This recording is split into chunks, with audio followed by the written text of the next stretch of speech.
So the title of my presentation is Untitled, somewhere between topic and method. And I kind of went with the undeveloped thread or frustration prompt.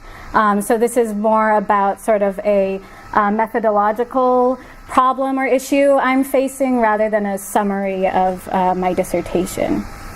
In my dissertation, which is actually currently untitled, it's no longer called Psychonautic Media, I look at wilderness trails, LSD, and sensory deprivation tanks as a type of media, and the altered states of consciousness they incite and mediate as a type of durational, embodied, and interactive image. An image that is framed not by an external or technical apparatus, but by an internally generated difference constituted by the bodily subject herself.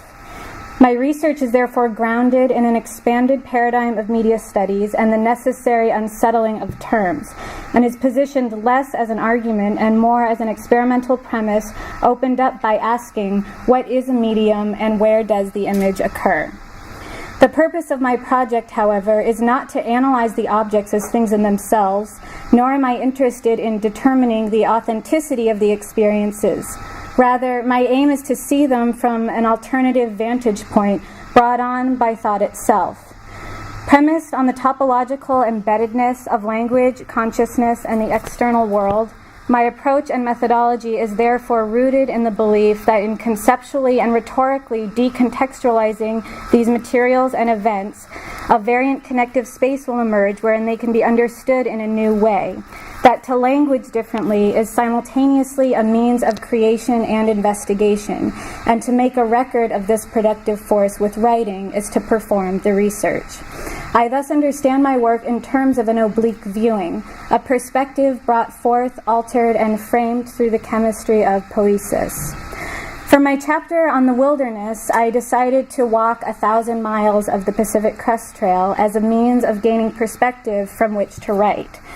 Upon my return, however, I found myself at an acute loss, trapped within a year-long chess-like game of wordplay, obscured by my inability to put any of the experiences into words. Caught between wilderness as noun, adjective, and metaphor, as a physical place and an imaginary experience, the source of my prolonged pause emerged only after I inadvertently came across this clip from a Charles Manson interview. People look at you today, 20 years later, states the interviewer, and they still have no idea what you're about. Tell me in a sentence who you are. Manson replies with a series of silent, exaggerated facial expressions, followed by a whispered, nobody.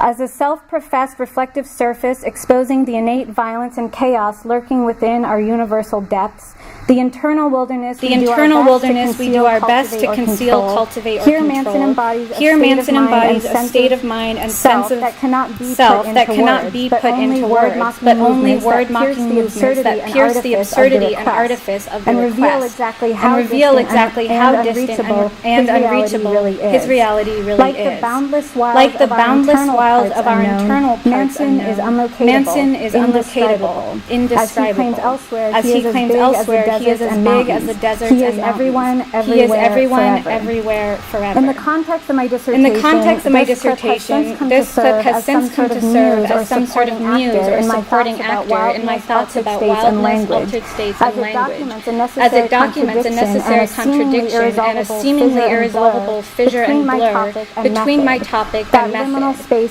that liminal space between the interior and exterior of language, between words and an inside that escapes them. The question is then how to use language as thinking, as writing, to access, translate, or bring forth experiences so commonly characterized as being definitively outside of and beyond language. Altered states are, at least in the reflexive context of self-exploration, considered to be inherently immediate, real-time unfoldings of an unmediated, unobstructed view associated with profound clarity, perceptual and spiritual cleansing and revelation. Furthermore, these higher expanded beings are considered by believers to be somehow before, above, separate, deeper than, or unknowable through our everyday state of awareness.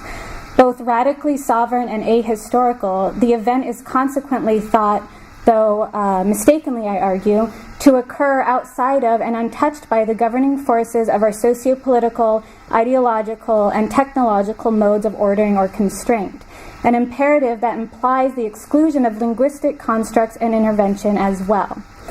If language does indeed serve as some kind of limit, as the surface or husk that binds the realm of communication and being, what then is its role as a means of entering and rendering decipherable the unspeakable and therefore irretrievable experience of alterity, during which it is purportedly transcended and rendered mute? I'll just skip ahead to my concluding statement. Within the context of alterity, in Manson's eerie gestures, I see the asymptotic curve that forms between the double occupancy of language as an absence and as a means of production. Between topic and method, it is refracted back into itself, forming both shadows and points of light within an endless hall of mirrors, a speechlessness that is at the same time an infinite openness and possibility, and therefore, in another sense, the unbounded space of a nobody.